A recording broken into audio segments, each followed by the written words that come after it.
नमस्कार, मैं हूं अनुज। आज के मुख्य समाचार में आपका स्वागत है।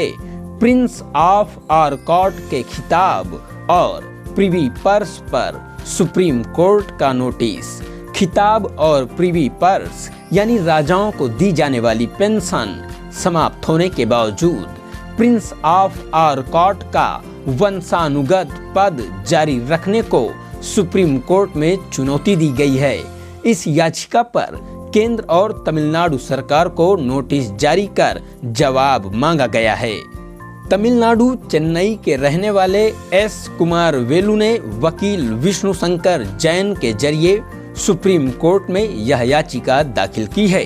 हाई कोर्ट से याचिका खारिज होने के बाद एस कुमार वेलु ने सुप्रीम कोर्ट का दरवाजा खटखटाया है और हाई कोर्ट के आदेश को चुनौती दी है। मामला न्यायमूर्ति पीएस नरसिम्हा और अरविंद कुमार की पीठ के समक्ष सुनवाई पर लगा। कोर्ट ने वकील विष्णु शंकर जैन की दलीलें सुनने के बाद याचिका पर नोटिस जारी किया। याचिका में कहा गया है कि इस मामले में महत्वपूर्ण कानून का मुद्दा शामिल है। कानूनी सवाल यह है कि क्या भारत का संविधान लागू होने के बाद भी ब्रिटिश सरकार द्वारा लेटर पेटेंट के जरिए कुछ लोगों को दिया गया विशेष दर्जा या खिताब जारी रखा जा सकता है? क्या विशेष दर्जा और वंशानुगत पद जारी रखने की संविधान के तीसरे भाग में इजाजत है?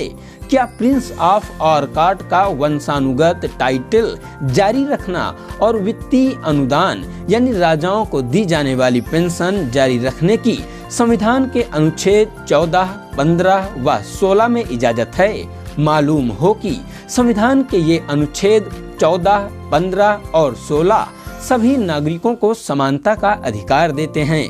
याचिका में यह भी कानूनी सवाल उठाया गया है कि आखिरी पुरुष उत्तराधिकारी की मृत्यु के बाद भी क्या भारत सरकार संविधान के अनुच्छेद 18 का उल्लंघन करके प्रिंस ऑफ आरकॉट का टाइटल दे सकती है? दाखिल याचिका में कहा गया है कि प्रिंस ऑफ आरकॉट का वंशानुगत पद जारी रखना संविधान के अनुच्छेद 14, 15 और 16 का उल्लंघन है। कहा गया कि 26 जनवरी 1950 को भारत का संविधान लागू होने के बाद से वंशानुगत पद या टाइटल अथवा इस तरह के खिताब समाप्त हो चुके हैं और इन्हें जारी नहीं रखा जा सकता। कहा गया भारत सरकार ने लेटर पेटेंट की गलत व्याख्या समझी है। याचिकाकर्ता का कहना है कि ब्रिटिश सरकार लोगों को अपने पक्ष में करने के लिए उन्हें या उनके परिवार व सदस्यों को विशेष दर्जा, ग्रांट और टाइटल देती थी। कहा गया कि भारत सरकार ने लेटर पेटेंट की गलत व्याख्या समझी है और प्रिंस ऑफ आरकॉट का वंशानुगत पद और वित्तीय अनुदान यानी प्रिवी पर्स जारी रखा है, जबकि लेटर पेटेंट के मुताबिक ये सिर्फ उस व्यक्ति के जीवित रहने तक जारी रह सकता है जिसका कि उसमें जिक्र है और आखिरी क्लेमेंट की मृत्यु के बाद लेटर पेटेंट की शर्तें समाप्त हो जाती हैं। याचिका में और भी बहुत सी दलीलें देते हुए प्रिंस ऑफ आरकॉट के वंशानुगत पद को जारी रखने और प्रिवी पर्स जारी रखने को चुनौती दी गई है।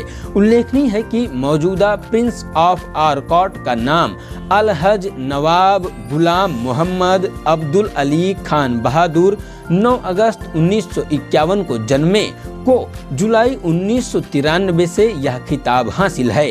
उन्हें सालाना 1.50 लाख रुपए की राजनीतिक पेंशन मिलती है।